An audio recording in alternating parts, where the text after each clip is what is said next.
most people that face adversity turn around and walk the other way because of the fear of failing, versus knowing you're going to have an experience here, and it's okay if I take that step and don't quite make it. It's better than sitting still and doing nothing. So people who are highly successful in our world are people who are willing to face the fear and do it anyway, who are willing to take that uncomfortable step and to reach beyond where they felt they were supposed to. And they didn't listen to all the people that told them why they couldn't.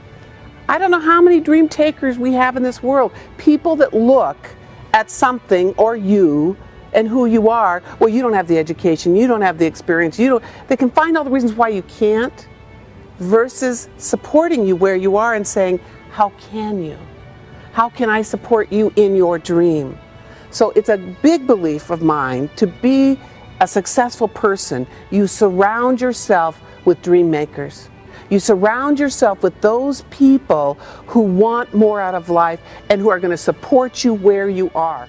The size of your thinking determines the size of your results. So if you say, well, I'm going to make 50,000, you figure out how to do that. If you say my minimum threshold in my thermometer is 100,000, you do that. When I heard from the top salesman in the world years ago, in 1974, Joe Gandolfo and Ben Feldman, that if you add 1 0 and you go from 400 a day, 250 days, that's 100,000, but you add 1 0 and it goes to 4,000 a day times 250 work days, that's 1 million. They said, can you do it? And I said, well, if my kid's life depended on it, of course I could do it. So I did it, and then you just duplicate it.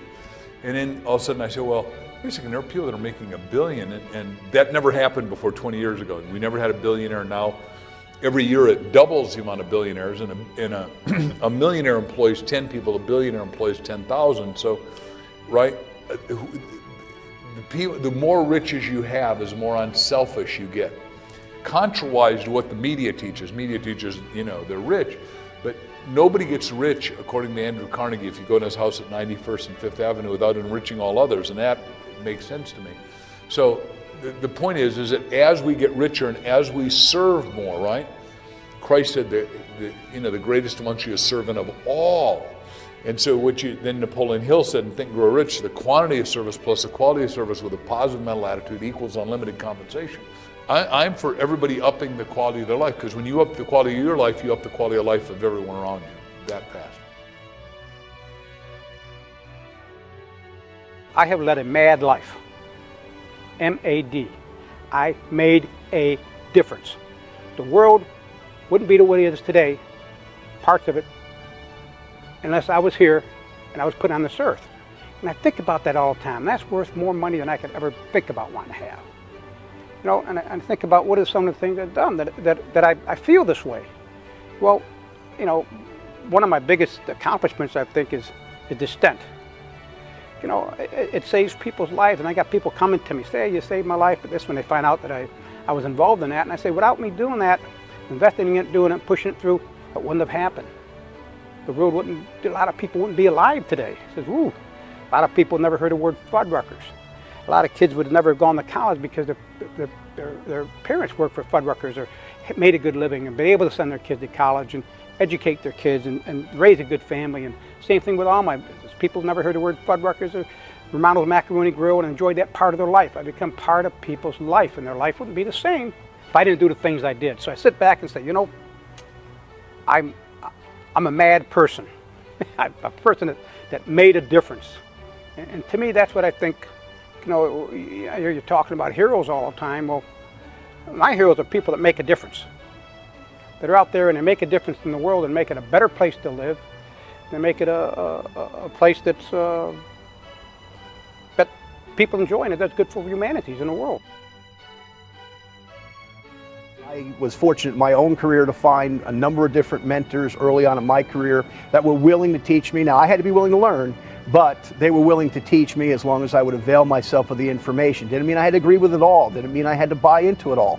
But at least it was there so I could take from it what I wanted. And I had a lot of mentors, not only from the direct selling industry, from other industries, life insurance, real estate, other people that I studied that were successful, and for that matter, people who had nothing to do with business, but have led very successful lives in other areas. For example, Mother Teresa. I mean, I think you're not real smart if you don't study Mother Teresa's life. It's a great life to study. So in studying other people's lives, I said, let me take some of the things that I've learned that have helped me not only to make a very, very good living for myself and my family, but at the same time to pass some of those messages along, some of those lessons along to current generations and perhaps the future generations, and frankly leave something behind down the road for my kids to say, hey, here's what my dad did for a living. He helped some other people to get what they needed out of life as a result, and here's one document that is proof evidence of that. The hero's journey is fascinating, and I think it probably would be relevant to many people who are watching this program now. For example, the hero begins because he or she hears a call. Oh my, I've got to do this, I've got to do it. How can I do this? How can I really reach out to those people? How can I get this education? How can I go beyond where I am now? Because I feel such a yearning. Almost everybody has that, or as I sometimes joke, the hound of heaven goes ruff, ruff, ruff, ruff, ruff, ruff, ruff, at your feet. Get on with it, especially now. And then there is the refusal of the call. I can't, no, until I'm a little older, maybe when I lose weight. Oh, when I've paid my taxes. Oh, and I have a better job. When the kids are grown. And there's all that sort of entropy in which we just put it off and put it off and put it off until finally, in the hero's journey and in our own life journey, we say, enough, I can't stand myself anymore. I cannot stand this stuckness that I'm in. I hate stuckness. So I'll get on with it. And so you begin to take the first steps, and then very often you find out, as the hero does, that allies begin to show up, often unexpected. A phone call, a sudden opening of a book at the right place, somebody approaching you and saying, would you like to try this and go with me there? And suddenly it's as if the world itself has gotten interested in you. What inspires me is the recognition. Albert Einstein said before he passed on that the greatest gift or the greatest calling in life is to be of service to others. There's no greater calling in life. And I truly believe that what inspires me is to recognize that I've been given an opportunity, a 24-hour cycle every single day, to be able to give contributions to life, to make lives better.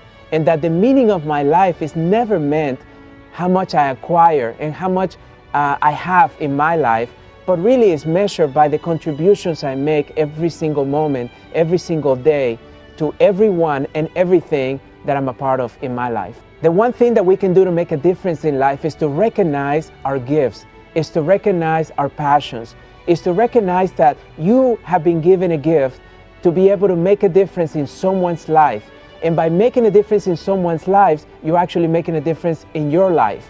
So recognize that the magic is not necessarily to be thinking about what can I do for me, but really spend most of your time thinking about how can I contribute to others.